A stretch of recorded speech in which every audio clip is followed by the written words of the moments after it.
What's up, everybody? So we're going to be discussing a new pair of Airwalks that I picked up from Walmart. These are called the Airwalk Grind. And initially I was going to get the gray and white colorway that I saw online, but because I wasn't eligible for free shipping, I just couldn't justify $36. So I decided to just go in the store and pick whatever colorway that they had, and this is the colorway that they had, and I went with it. And I really like it because it kind of gives me.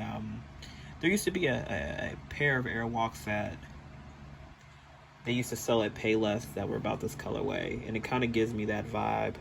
It's very. It reminds me of the early 2000s. This colorway, so I do like it. I do like that I went with this. So let's look at the shoe itself. You got that Airwalk branding on the tongue. For the most part, this is a very simplistic design. You got the synthetic leather on the side and on the toe box. And you also have like a nubuck texture. It's two different shades. It looks like you have like a lighter here, and I don't know if it's picking up on the camera, but it's slightly darker on here and here and on the toe box. So I think that was a nice subtle touch. You also got that tan racer stripe. And then let's look at the grip. Very grippy at the bottom. You got that Airwalk branding. Nice pop.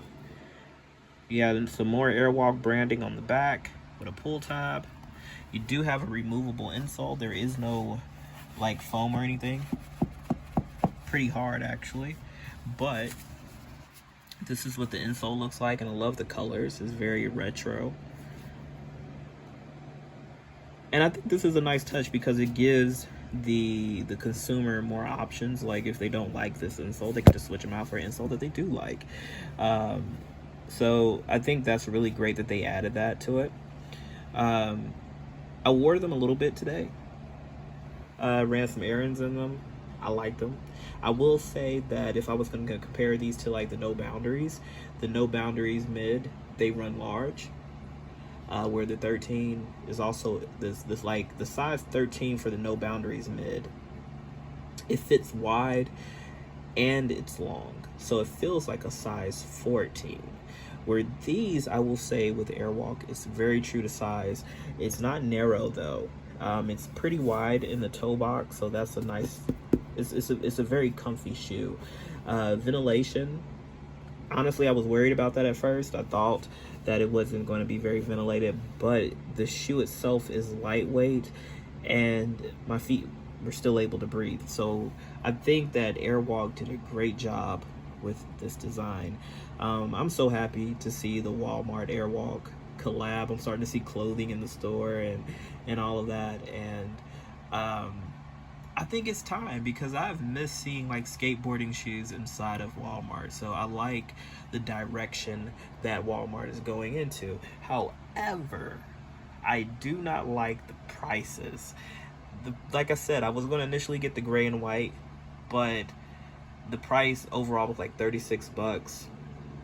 And to be real with you, $30 is pushing it for these shoes. I think that Airwalks for now should be like $25 a pop just across the board, compared to spending $25 on the low tops, or $30 for the mids. I don't think it should vary. I think it should just be the same price. I'm also starting to see prices rise with the and ones and all of that. But the problem is that when people see that price tag, they see 30 bucks, they'll think like, hey, I could go to a Vans outlet or a Nike outlet, and I can go spend that same amount of money for a pair of well-known skate shoes. There's too many options right now. You can go on eBay, you can go on Mercari, you can go on Poshmark, you can utilize these online outlets, you can go on Amazon. There are way too many options that if you do not know the history of Airwalk, you're probably going to look past these, for something that you know. So, because I know Airwalk and I've worn them, since I was a kid, I was sad when they were out of the store, and I was hoping that they would come back, and I'm happy that they came back. it's banking on people not doing the research, and people are tech savvy now. You can price compare, you can look online, you can see all the different options. It's not like the early 2000s anymore. You have options and you're well aware of those options. So I don't think $30 is reasonable. So Walmart, if you're watching this, anybody that works at the headquarters of Walmart, if you're watching this, lower these prices. Lower these prices, because I'm starting to notice that Walmart in the clothing section is starting to go up in price. But to be fair, they are starting to up their quality. So, I mean, there's that. But when it comes to the shoes, for now, keep them at about $25, at least enough for people to know what they're paying for. So I think these are still great shoes. I think that, you know, compared to other well-known skate shoes, these are still decent. You know, you can get 2 pairs of these, one in this colorway, one in gray and white, for about $60. So you got 2 pairs. So it depends on how you look at it, you know. But overall, these shoes are great. I think they would be great for back to school. I think that they would be great, you know, for people that skateboard.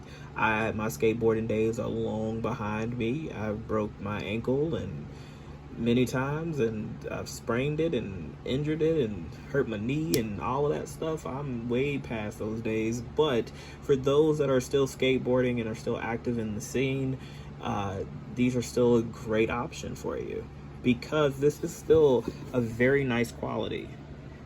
And that is one of the reasons why I've always liked Airwalk, because growing up, my parents, you know, didn't spend money on like the DCs or the Etnies. They didn't spend money on those type of shoes. But I could go to Payless and I could get 2 pairs of Airwalks, and I was very happy with those. And they always held up. So I have nothing but good things to say about Airwalk, and I'm happy to see them here. So if you like this video, make sure to thumbs it up. And I'm out. Thanks for watching.